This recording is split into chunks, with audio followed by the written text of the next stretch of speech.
Hi viewers, welcome to Bhaskar's area.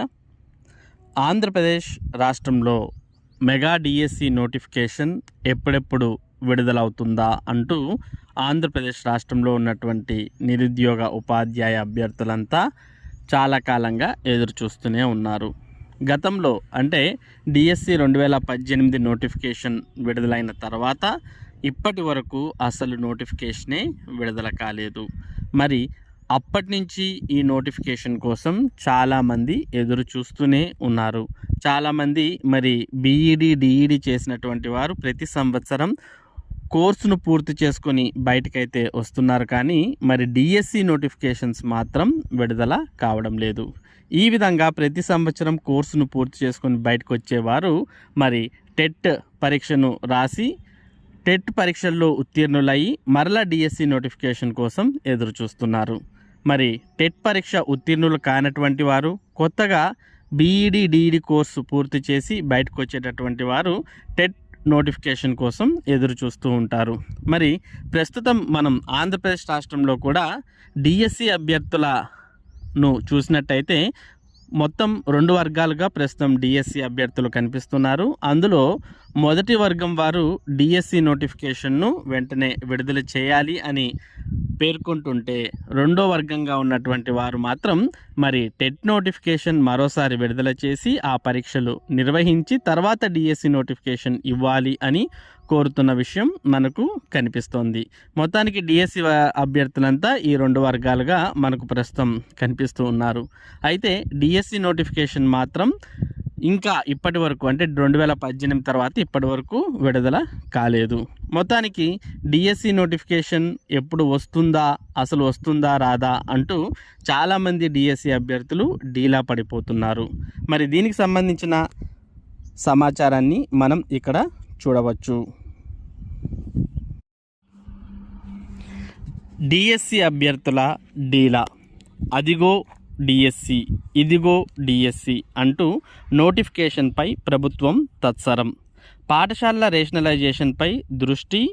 మరి పాఠశాలలు rationalization అయితే పోస్టులు ఎక్కడ తగ్గిపోతాయో అని నిరుద్యోగుల ఆందోళన. 8 నెలలుగా అదిగో డిఎస్సి ఇదిగో డిఎస్సి అంటూ ఊరిస్తున్న డిఎస్సి నోటిఫికేషన్ను పట్టభద్రులు, టీచర్స్ ఎమ్మెల్సీ ఎన్నికల కోడ్ ముగిసిన వెంటనే ప్రకటిస్తామని సీఎం చంద్రబాబు, విద్యాశాఖ మంత్రి నారా లోకేష్ గతంలో చేసిన ప్రకటనలు నీటి మీద రాతలుగానే మిగిలిపోయాయి. ఎన్నికల్లో పట్టభద్రుల ఓట్లు పొందిన కూటమి ప్రభుత్వం ఎన్నికల కోడ్ ముగిసి 20 రోజులు దాటినా ఇంతవరకు ఎటువంటి స్పందన లేదు.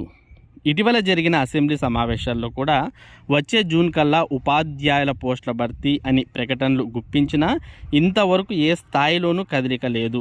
తాజాగా ఎస్సీ వర్గీకరణకు డిఎస్సి ముడిపెట్టడం వల్ల మరింత జాప్యం అవుతుందని చెబుతున్నారు. అంతేకాక డిఎస్సి నోటిఫికేషన్ విడుదల కంటే ముందుగా పాఠశాలల రేషనలైజేషన్ చేయాలనే తలంపుతో అధికారుల్లో ముమ్మర కసరత్తు చేస్తున్నారు. కనీస సంఖ్యలో విద్యార్థులు లేని పాఠశాలలను దూరంగా ఉన్న ఉన్నత పాఠశాలల్లో విలీనానికి పేరెంట్స్ కమిటీ ద్వారా తీర్మానం చేసే పనిలో ఎంఈఓలు ఉన్నారు. ఈ బాధ్యతలను ఎంఈఓలకు అప్పగించిన ప్రభుత్వం క్రమంగా పాఠశాలల సంఖ్యను తగ్గిస్తుందనే ఆందోళన తల్లిదండ్రులు, ఉపాధ్యాయుల్లో ఉంది. ఈ పరిణామం నిరుద్యోగుల్లో కూడా ఆందోళన కలిగిస్తోంది. పాఠశాలలు తగ్గిస్తే పోస్టులు కూడా తగ్గిపోతాయేమోనన్న భావన డిఎస్సి అభ్యర్థుల్లో నెలకొంది.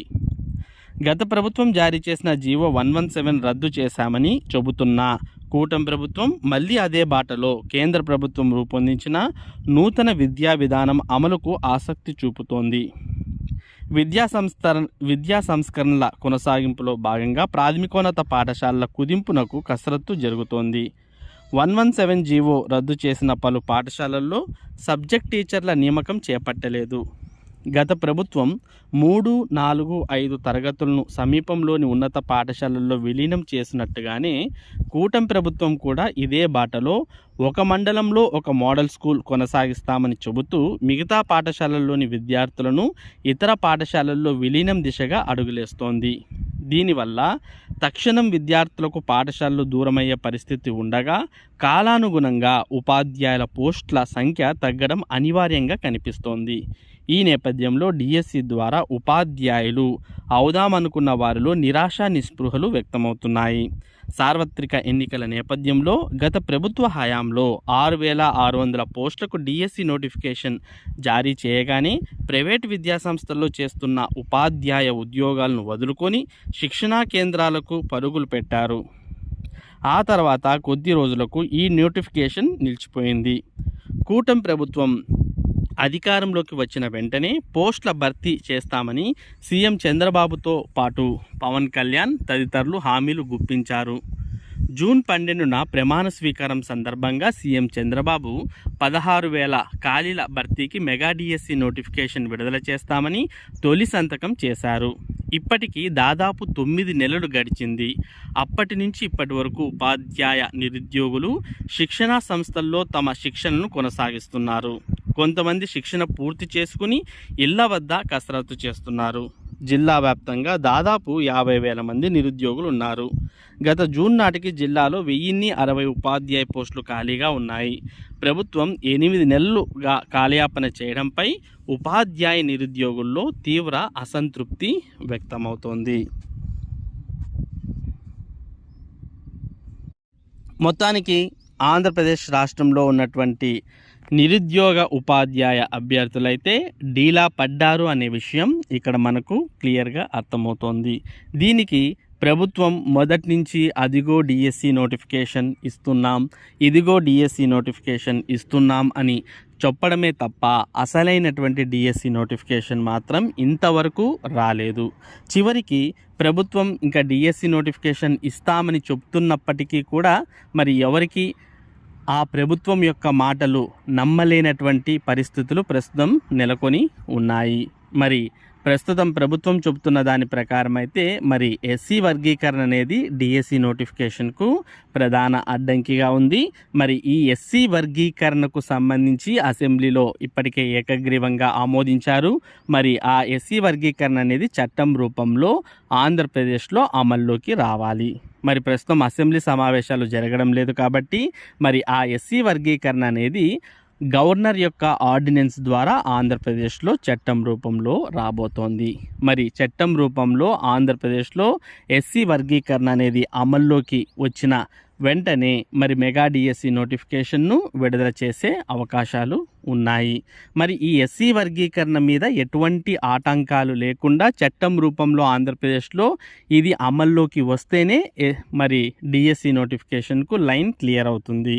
మరి డిఎస్సి నోటిఫికేషన్ త్వరలోనే వచ్చే అవకాశాలు అయితే ఉన్నాయి. కాకపోతే మరి మొదటి నుంచి ప్రభుత్వం అదిగో నోటిఫికేషన్ ఇస్తున్నాం, ఇది అయిపోయిన తర్వాత నోటిఫికేషన్ ఇస్తున్నాం అని ప్రతిసారి చెప్పడంతో ఈ మాటలు ప్రతిసారి విన్నటువంటి నిరుద్యోగ అభ్యర్థులకైతే మరి ఈ మాటలు రుచించక డీలా పడిపోతున్నారు. చాలామంది మరి వారి యొక్క ప్రిపరేషన్ను కూడా కొనసాగించకుండా బుక్స్ పక్కన పడేసే సందర్భాలు కూడా చాలామందిలో ఉన్నాయి.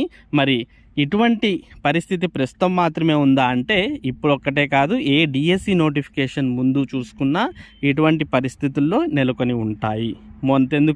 మొన్న డిఎస్సి 2018 నోటిఫికేషన్ విడుదల సమయంలో కూడా ఇటువంటి పరిస్థితులే నెలకొని ఉన్నాయి. ప్రతి డిఎస్సి ముందు ఇటువంటి పరిస్థితులే ఉంటాయి. కాకపోతే మనకు అటువంటి పరిస్థితులు ఎదుర్కోవడం మొదటిసారి అయి ఉండవచ్చు, అంతే తప్ప మరి ఇటువంటి పరిస్థితులు అయితే కొత్తేం కాదు. మరి ఇటువంటి పరిస్థితులను మీరు పట్టించుకోకుండా మరి రాబోయే డిఎస్సి నోటిఫికేషన్లో జయకేతనం ఎగిరవేసే విధంగానే మీ యొక్క ప్రిపరేషన్ కొనసాగాలి.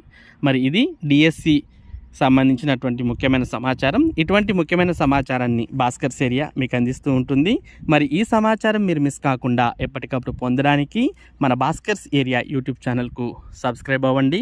అలాగే ఈ వీడియోని లైక్ చేసి షేర్ చేయండి. Thank you for watching this video.